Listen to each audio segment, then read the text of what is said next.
வந்து that hip hop medium has not been used to as a carrier of information or knowledge. பண்றதுல வரக்கூடிய சந்தோஷங்கள் என்னவோ பார்க்குறீங்க நீங்க? அது ஃபஸ்ட்டு நான் ஏன் பண்ணேன்னு I'll tell you because நான் வந்து நிறைய ஹிப்ஹாப் கேட்பேன். அந்த ஹிப்ஹாப்லேருந்து I learn some things like stuff like இந்த மால்கம் எக்ஸ் யார், மார்ட்டின் லூத்தர் கிங், அவங்க பேசுகிறது அது நம்மளுக்கு வந்து இங்கே ரீச் ஆகுது.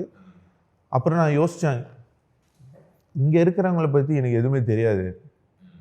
ஏன்னா இங்கே வந்து that hip-hop medium has not been used to as a carrier of information or knowledge. So இந்த ஒரு மைண்ட் செட்டில் I was looking to work with hip hop artist. நிறைய இது வந்து ஒரு 2015-16 டைமில் அப்போ இருந்த ஹிப்ஹாப் ஆர்டிஸ்ட் கூட நிறைய ஒர்க் பண்ணி ஐ வாஸ் ட்ரைன் இதை கொண்டு வரலான்னு பார்த்தேன். But it was very difficult. அதுக்கப்புறம் அறிவு மீட் பண்ணதுக்கப்புறம் தான் நான் வந்து தெருக்குறள்னு ஒரு ஆல்பம் ரெடி பண்ணி அப்போ நான் அறிவுக்கிட்ட சொல்கிறேன்,